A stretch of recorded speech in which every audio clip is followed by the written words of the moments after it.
What is up, fight fans? Welcome back to another episode of the MMA Anomaly podcast. I am your host, Olin, aka MMA Anomaly.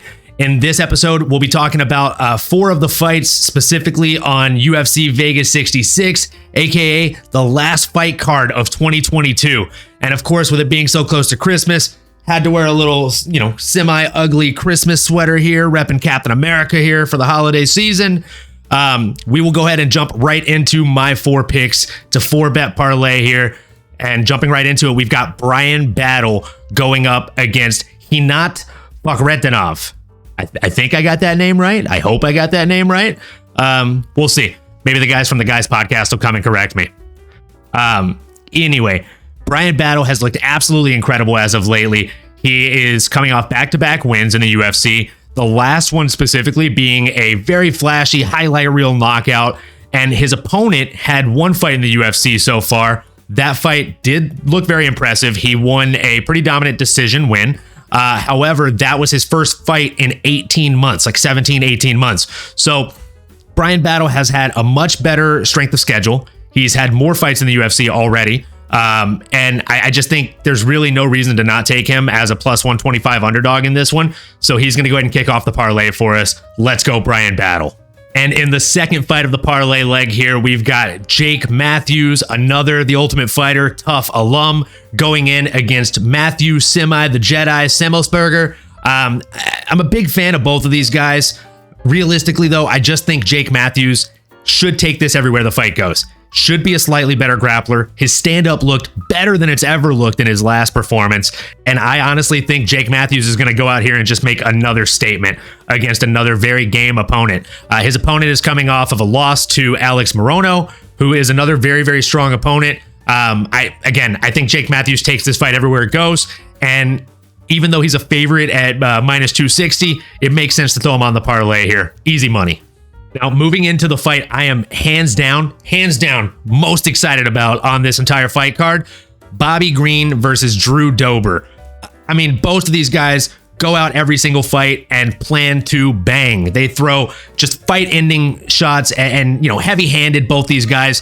Realistically, it's going to be a well-rounded mixed martial artist versus a pretty well-rounded boxer that fights in mixed martial arts. Bobby Green obviously being the boxer, he is a stud when it comes to the stand-up with the hands. However, Drew Dober has looked just vastly better and improved every single outing that we've seen him. And make no mistake, Drew Dober has 3 losses in the last 5 years, but those 3 losses are to Brad Riddell, Islam Makhachev, who's the current champion, and Beneil Dariush, who is probably going to give the current champion Islam Makhachev his greatest test. Meanwhile, though Bobby Green has also faced pretty tough opposition, he's 6-5 in the last 5 years in that same time span. Again, Drew Dober being minus 150, it's a no-brainer to throw him on this parlay. He is the third and second to last leg of this parlay. Let's go, Drew Dober. And moving into the last fight of the parlay and the main event of the evening, we've got Jared Cannonier going against Sean Strickland. This is a good old-fashioned pick'em. We got minus 105 and Jared Cannonier going against minus 115 and Sean Strickland. Again, both of these guys are looking to bounce back off of losses.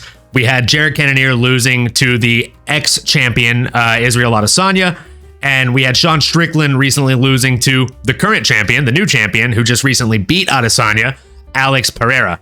I think Sean Strickland loses this fight. He is a very strong boxer, has very good stand-up, very sharp. As long as Jared Cannonier fights his own fight and doesn't fall prey to the, listening to all the jabbering and talking that Sean Strickland typically does to his opponents, if he doesn't allow Sean Strickland to make this a boxing brawl, Jared Cannonier should win via ground and pound. I think he probably gets it done pretty early within the first 2 rounds. I see him knocking out Sean Strickland via ground and pound TKO. Now, again, he's a minus 105, but it makes sense to put him on the parlay, guys. 4-fight parlay, it's plus 913 altogether. And if you put $10 down on it, you end up winning $101. So again, $10 down, you win $101. I think these are really solid bets. Granted, 3 of them out of the 4 are favorites to an extent. One's a pick'em, so it doesn't really count. And then the other one is an underdog, but I think it's a very smart underdog to throw on the bets. Let me know what you think in the comments below. Let me know what fights you're most excited about. And Let me know what fights you hope we end up seeing in 2023. And as always, make sure you like, comment, subscribe, and smash that bell for notifications. Thanks again, fight fans, and I look forward to seeing you all next episode.